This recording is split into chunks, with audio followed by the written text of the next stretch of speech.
My grandfather spent his whole life building this farm. And the day we laid him to rest, HOA Karen showed up with a clipboard demanding we tear it all down. Asterisk, she claimed he signed it over to her HOA while he was in the hospital. She thought our grief would make us easy targets, thought we'd back down and walk away. But what she didn't know, I'm the top state litigator, and this land wasn't just home. It was my family's legacy. Asterisk, I stayed up all night combing through deeds, zoning laws, forged signatures, and when I walked into court, I brought the weight of the entire state behind me. She left in handcuffs. She tried to steal our land with lies. I buried her in the truth. The morning of Grandpa's funeral was already heavy with grief, the kind that sits on your chest like a sack of wet cement. I hadn't been back to the family farm in years, not since I moved to the city and took up my post as a state litigator, but as soon as I stepped onto the property, memories flooded in, feeding the goats with Grandpa, fixing the fence post after that big storm, and watching the stars at night with nothing but a warm quilt and a cup of cocoa. It was a quiet legacy he left behind, one rooted in hard work and respect for the land. But as we stood around the freshly turned earth, mourning the man who raised 3 generations on that very soil, the last thing I expected was for trouble. To show up wearing heels, a tight beige blazer, and a smug smirk Karen, I'd heard whispers from Aunt Jo and Cousin Pete about some self-appointed AOO leader giving folks trouble in the neighboring lots that cropped up 5 years ago, but I had no idea she'd slithered her way into influence over a community that never belonged to her. She strutted right up to us after the final blessing, interrupted the quiet sobs with a pointed cough, and declared, according to Article 9 of the HOA bylaws, non-conforming structures must be removed within 30 days of ownership transfer. I blinked. Excuse me?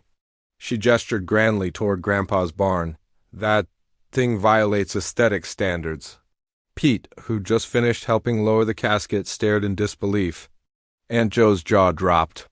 You're joking, I muttered, stepping forward. This farm isn't part of any HOA. She gave a thin smile like a cat playing with a mouse. That's where you're wrong. Your grandfather opted in 3 years ago for community maintenance and road paving. I have the documentation. It passed a majority vote among the 5 adjacent property owners. I knew Grandpa wasn't one to sign anything lightly, especially not when it came to his land. But I also knew she might be banking on our grief, hoping we'd roll over and let her push through her power play. Even if that were true, I said calmly, this property is protected under agricultural zoning. It's been a working farm for nearly a century. You can't just waltz in and demand we tear it down. But Karen had come prepared, brandishing a bright red file folder full of paperwork, highlighted clauses, and thinly veiled threats. She tossed phrases like non-compliant land use, community guidelines, and forced easement access like darts trying to scare us into submission. What she didn't know, what none of them knew yet, was that I wasn't just Grandpa's grieving grandson. I was also the youngest litigator ever appointed to the state's Attorney General's legal team, and I didn't take kindly to bullies. Still, I played it cool. I'll review the documents, I said, taking the file. But until then, I suggest you leave. She sniffed. You have 30 days to comply. I watched her walk away, already scanning the file. It didn't take long to spot the cracks.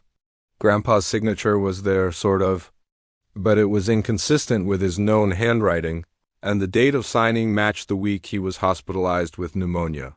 Forged, I thought, or at best, misrepresented. Worse, the entire HOA structure she cited was laughably flimsy. The 5 adjacent homes weren't even under the same zoning district, and that road she claimed was community-funded? It was paved by the county, no HOA involvement whatsoever. Still, Karen wasn't just annoying, she was dangerous. Power-hungry zealot armed with clipboards and delusions of authority. And now she was targeting the very place Grandpa had fought to protect all his life. That night I stayed up in the old farmhouse, poring through county records, real estate filings, zoning maps, and legal codes. I found more errors in her documents than there were stars in the sky that night. I compiled a dossier of my own, complete with rebuttals, historical zoning maps, and a dozen statutes she'd clearly violated with her threats. I didn't just want to stop her, I wanted to expose her entire scam. Because if she could do this to us, what had she already done? To others? By dawn, I wasn't just ready to fight, I was ready to bury her legal nonsense deeper than Grandpa's casket. Karen didn't waste time. Within a week, we received a formal notice of violation from the so-called HOA, demanding the demolition of the barn, the removal of a chicken coop, and the payment of $12,000 in fines for non-compliance. The letter was signed by Karen herself, as HO woman.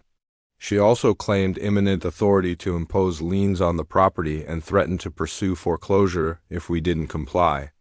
Unfortunately for her, I had already drafted a 30-page legal response and filed a preliminary injunction to block any action until the matter could be reviewed by the county zoning board and, if necessary, escalated to court.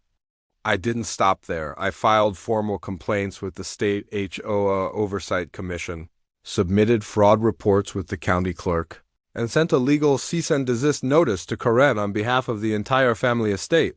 The final nail in her coffin came when I subpoenaed the original HOA incorporation paperwork. Turned out it had never been properly filed. The organization technically didn't exist. She'd faked the HOA registration using a template from an online generator and convinced a few gullible neighbors to sign under false pretenses. At the hearing, Karen showed up in heels, pearls, and a plastic binder that screamed Pinterest. Law school. I came in wearing my state-issued badge and carrying a thick binder of evidence. The judge, an old colleague of mine from the litigation circuit, raised an eyebrow as she saw me take my seat. "Mr. Carson? Didn't expect to see?" "You here?"